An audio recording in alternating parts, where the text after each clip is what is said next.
अस्सलाम वालेकुम, आप देख रहे हैं ये वर्ल्ड। मैं हूं आपके साथ जुबैर अली। दोस्तों 7 अक्टूबर के बाद से जब से ये जंग शुरू हुई है तब से अब तक जो आज इजराइल की तरफ की तस्वीरें निकल के आ रही हैं, इजराइल ने जो घिनौना काम किया है, अब तक का सबसे गंदा काम इजराइल ने ये किया है। जी हाँ, इजराइल ने जिंदा को तो छोड़िए, मुर्दों तक को नहीं छोड़ा। जी हाँ, इजराइल की सेना ने जिंदा को तो छोड़िए, मुर्दों तक को नहीं छोड़ा। इजराइल की सेना ने इतनी गंदी तस्वीर, इतनी भयावह तस्वीर सामने निकल कर आई है कि इजराइल की पूरी तरह से पोल पट्टी खुल चुकी है।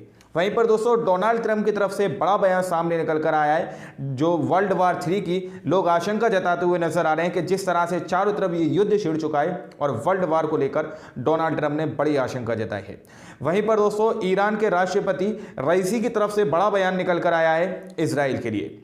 और इजराइल की सेना जो गजा के अंदर जंग लड़ रही थी, तो इजराइल की सेना को और इजराइल के नेतन्याहू को और इजराइल के सुरक्षा मंत्री को चारों तरफ से घेर दिया गया। दोस्तों खबरें बहुत बड़ी बड़ी निकल के आ रही हैं, सारी खबरें एक के बाद एक आप लोगों के सामने रखूंगा। हर एक खबर को ज़रा गौर से देखिएगा कि किस तरह से इजराइल का नेतन्याहू ने जो गंदी हरकत गजा के अंदर करवाई है। इजराइल की सेना जो सबसे गंदी हरकत उसने अब तक की है, वो सबसे बड़ी गंदी हरकत है। शायद आप लोगों ने सोचा भी नहीं होगा कि इजराइल की सेना जिंदा को तो छोड़िए, मुर्दों के संग ऐसी हरकत कर सकती है। लेकिन सबसे पहले नेतन्याहू की तरफ से एक ट्वीट किया गया था कि हम हमास के अंदर जीत रहे हैं, हम हमास के लड़ाकों को मार रहे हैं। इस तरह का दावा नेतन्याहू करता हुआ नजर आ रहा था। ट्विटर पर उसने कोई पोस्ट की थी, उसके कमेंट सेक्शन में एक शख्स ने जो फोटो अपलोड किया है, उस फोटो को मैं आप लोगों को दिखा रहा हूं कि किस तरह से इजराइल के नेतन्याहू को पूरी तरह से जनता सोशल मीडिया पर भी घेर रही है। फिर सारी अपडेट एक के बाद एक मैं आप लोगों के सामने रखूंगा। स्क्रीन पर इस फोटो को जरा गौर से देखिए। इस फोटो में ये दिखाया गया है, ऊपर वाला जो हिस्सा दिखाया जा रहा है, ये दावा किया जा रहा है कि जब इजराइल की सेना गजा के अंदर घुसी थी, यानी कि एंटर गजा यहां पर लिखा हुआ है कि जब इजराइल की सेना गजा के अंदर घुसी थी तो उसका रुतबा और उसके ओहदे और उसके अंदर जो जुनून था वो ये था। लेकिन जब वो गजा से बाहर निकली तो वो अपने ही सैनिकों के कंधों पर बाहर निकली। जिस तरह से यहां पर दावा किया जा रहा है, नेतन्याहू को साफ तौर पर यहां पर टैग किया गया है, नेतन्याहू को रिप्लाई दिया गया है और दावा यह किया जा रहा है कि इस पोस्ट में यह लिखा हुआ है कि हमास के लड़ाकों ने ज़ियोनिस्ट को एक बड़ा गिफ्ट दिया है। वो गिफ्ट ये है कि इजराइल के सैनिकों को मार गिराया दोस्तों। लेकिन वहीं पर दोस्तों फ्रांस ने और जॉर्डन ने जो बड़ी मदद की है, वो खबर भी मैं आप लोगों को बताऊंगा। मैं बताना भूल गया कि जॉर्डन और फ्रांस इसी बीच बड़ी बाजी मार के ले गए दोस्तों।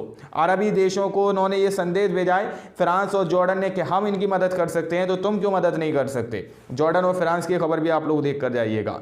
वहीं पर दोस्तों डोनाल्ड ट्रंप ने साफ तौर पर इस बात को क्लियर कर दिया है। स्क्रीन पर इस रिपोर्ट को आप देखिए। दावा किया जा रहा है कि डोनाल्ड ट्रंप ने कहा है कि हम तीसरे विश्व युद्ध के कगार पर हैं। डोनाल्ड ट्रंप ये बात बोल रहे हैं कि डब्ल्यू जो दुनिया का वर्ल्ड वार जो है 3 पूरी तरह से एक्टिव हो सकता है। हम उसके कगार पर पहुंच चुके हैं, क्योंकि जिस तरह से जगह जगह से जंगों की जो खबरें सामने निकल के आ रही हैं दोस्तों, उससे ये आशंका जताई जा सकती है कि दुनिया ने जो पहली 2 तारीखी जंग देखी है, दुनिया की जो आलमी जंग देखी है, अब लगने लगा है कि ये जो वर्ल्ड वार 3 है, बहुत जल्द दुनिया उस वर्ल्ड वार 3 को भी देख लेगी। वहीं पर दोस्तों गजा के अंदर जो फिलिस्तीनी मुसलमान हैं, गजा के अंदर के जो लोग हैं, जिन लोगों को इस वक्त बहुत ज़्यादा ज़रूरत है चिकित्सा की, खाने पीने की जो आपूर्ति की जो ज़रूरत है, उसको लेकर जॉर्डन ने और फ्रांस ने बड़ा कदम उठाया है। चिकित्सा के सामान गजा पट्टी के अंदर डाले हैं। स्क्रीन पर आप लोग इस रिपोर्ट को देख सकते हैं। फोटो आप लोग देखिए कि किस तरह से यहाँ पर जॉर्डन और फ्रांस की तरफ से हवा के जरिए से गजा पट्टी के अंदर जो है चिकित्सा का सामान भेजा जा रहा है। दावा किया जा रहा है कि फ्रांस और जॉर्डन ने गजा पट्टी के दक्षिण में हवा से चिकित्सा आपूर्ति गिराई, यानी कि चिकित्सा के जो सामान थे, मेडिकल के जो सामान थे, उनको जॉर्डन और फ्रांस की तरफ से पूरी तरह से वहां पर जो है हवा के जरिए से गजा पट्टी पर गिराया गया है दोस्तों। यानी कि वहां के लोगों की मदद की गई है। जॉर्डन ने और फ्रांस ने बड़ी मदद की है। ईरान के राष्ट्रपति रईसी की तरफ से बड़ा बयान निकल कर आया है इजराइल के लिए। उन्होंने कहा है कि इजराइल निश्चित रूप से नष्ट हो जाएगा। यहाँ ईरान की तरफ से ये बात कही जा रही है। ईरान के राष्ट्रपति रईसी ने यह बात कही है कि ईरान निश्चित रूप से पूरी तरह से नष्ट हो जाएगा, ख़त्म हो जाएगा, इसका नामो निशान ईरान मिटा देगा। अब देखना यह है कि जिस तरह से बड़बोल अभी तक ईरान करता हुआ नज़र आ रहा है कि हम सही वक्त पर सही तरीके से हमला करेंगे, सही टाइम पर हमला किया जाएगा, तो क्या ईरान इस तरह से इजराइल को नष्ट कर पाएगा। हालांकि ईरान के हिजबुल्लाह की तरफ से 62 मिसाइल जो हैं इजराइल पर दागी गई हैं। लेकिन एक के बाद एक बड़ा बयान ईरान की तरफ से निकल कर आना। करमान के अंदर जिस तरह से जो हमला हुआ है जामकरन मस्जिद पर, साफ तौर पर उसने अपना फ्लैग लहरा दिया था बदले का। तो अब ईरान के राष्ट्रपति ने यह बात कह दी है कि निश्चित रूप से जो है इजराइल नष्ट होगा। वहीं पर दोस्तों इजराइल के कैबिनेट की इजरायली सेना जनरलों के साथ तीखी झड़प चल रही है। वहां पर साफ तौर पर इजराइल की सेना दुनिया के अंदर जो सुपर पावर होने का रोब झाड़ती थी उसको वहां पर जो है पूरी तरह से फटकारे लगाई जा रही हैं, उसको घेरने का काम किया जा रहा है और इससे सवाल पूछे जा रहे हैं कि इस युद्ध को चालू हुए इतना टाइम हो गया, तकरीबन 3 महीने से ज़्यादा युद्ध चालू हुए हो गया है, लेकिन इजराइल की सेना ना तो किसी भी हमास के बड़े कमांडर को शहीद कर पाई है और ना ही किसी जगह पर वो अपना कब्जा कर पाई है। इस तरह की खबर यहाँ पर दी जा रही है। स्क्रीन पर आप लोग इस रिपोर्ट को देखिए। दावा किया जा रहा है कि इजराइल कैबिनेट की इजरायली सेना जनरलों के साथ तीखी झड़प हो गई। ये कैसी सेना है जिसने अभी तक गाजा में कोई बड़ा लक्ष्य हासिल नहीं किया। यहाँ पर ये झड़प जो कैबिनेट के अंदर हुई है वहाँ पर सवाल किया जा रहा है कि ये कैसी सेना है जो अभी तक गाजा के अंदर कोई भी लक्ष्य हासिल नहीं किया। गाजा से ना तो किसी इजरायली कैदी को रिहा किया गया और ना ही हमास का कोई नेता या कमांडर मारा गया।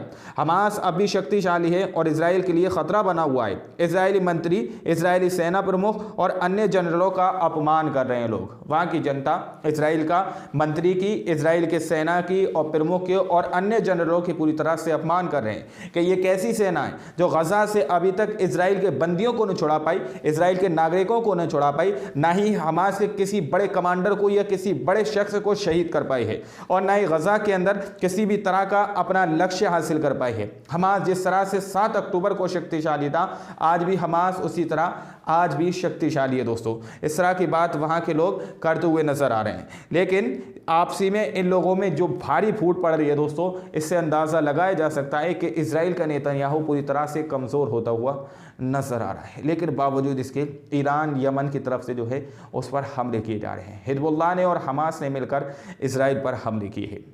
लेकिन इजराइल की सेना की जो सबसे बड़ी गंदी हरकत जो सामने निकल कर आई है दोस्तों, उसको देखने के बाद शायद आप लोग को एक पल को ये एहसास हो जाएगा कि इजराइल का नेतन्याहू या फिर इजराइल की सेना फ़लस्तीनियों से कितना नफरत करती है। हालांकि इसने कई बार ये कोशिश की है कि फ़लस्तीनियों को हमास के लड़ाकों के खिलाफ जो है भड़काया जाए, उनके खिलाफ उकसाया जाए। इजराइल की सेना की तरफ से फ़लस्तीनियों को एक लालच भी दिया गया था, पर्चे फेंके गए थे हवाओं में और उनको बहुत भारी इनाम देने की कोशिश की गई थी, फ़लस्तीनियों को ख़रीदने की कोशिश की थी और किसी भी कीमत पर हमास के लड़ाकों के खिलाफ उकसाने की कोशिश की थी। तो इजराइल की सेना की तरफ से जो गंदी हरकत सामने निकल के आई है, स्क्रीन पर इस रिपोर्ट को देखिए। इस रिपोर्ट से आप लोगों को अंदाज़ा होगा कि इजराइल की सेना किस तरह से जेनोसाइड और नरसंहार जो है पूरी तरह से फ़लस्तीनियों का कर रही होगी। इजराइल की सेना ने जिंदा को तो बहुत दूर की बात है, जो लोग शहीद हो चुके हैं, जो दफनाए जा चुके हैं, उन लोगों के संग इस तरह का व्यवहार किया है। स्क्रीन पर देखिए, इजरायली बुलडोजरों ने बेरहमी से अलग बातीश कब्रिस्तान को खोदा और नष्ट कर दिया। अहमद एल्डिन कहते हैं, हाल ही में दफनाए गए मेरे चचेरे भाई सहित सारे शव जो हैं बिखरे पड़े हैं। इजराइल की गंदी मानसिकता, इजराइल की सेना की ये गंदी सोच कि जो कब्रिस्तान के अंदर जो लोगों को दफना दिया गया है, उन लोगों की कब्रों पर बिल्डोज़र चलाकर उनकी कब्रों को खोदने का काम कर रहा है। जो ताज़ा कब्रें हैं उन कब्रों को भी खोद दिया है। तो बताया जा रहा है कि बातीश कब्रिस्तान के अंदर पूरी तरह से शव जो है बिखरे हुए पड़े हैं। वहीं पर इजराइल की सेना गजा के अंदर हमास का कुछ नहीं बिगाड़ पा रही। आम नागरिकों पर उसने हमला किया था, रिहायशी इलाकों पर मिसाइल दागे गए थे। हमास से किसी कमांडर को उसने शहीद नहीं किया, हमास से किसी भी तरह के एक भी इजरायली नागरिक को वो रिहा नहीं करवा पाए। लेकिन वहाँ के आम नागरिकों की कब्रों को खोदने का काम इजराइल की सेना कर रही है। तो इजराइल की सेना की ये गंदी चाल जो है सामने निकल कर आई है दोस्तों। सारी खबर मैंने आप लोगों के सामने रखी कि किस तरह से फ्रांस और जॉर्डन इस बीच जंग के बीच जो है बड़ी बाजी मार कर ले गया। उसने चिकित्सा का सामान हवाई जरिए से गजा पट्टी के अंदर गिराया है और साफ तौर पर सभी अरबी देशों को ये संदेश भेजा है कि हम जब मदद कर सकते हैं तो आखिर तुम्हें ऐसा कौन सा डर खाया जा रहा है जो तुम इन लोगों की मदद नहीं कर सकते। और इस तरह से जो कब्रों पर बिल्डोज़र चलाए जा रहे हैं, ताज़ा कब्रों को खोदकर उनके शवों को बाहर निकाला जा रहा है, कम से कम इसको देखकर तो अपनी आत्मा को जगाने का काम करो। जॉर्डन और फ्रांस की तरफ से बड़ा संदेश है दोस्तों। बाकी आप लोग क्या सोचते हैं, अपनी राय कमेंट सेक्शन में हमें ज़रूर दीजिएगा। मिलते हैं अगली वीडियो में, जब तक के लिए अपना ख्याल रखिएगा।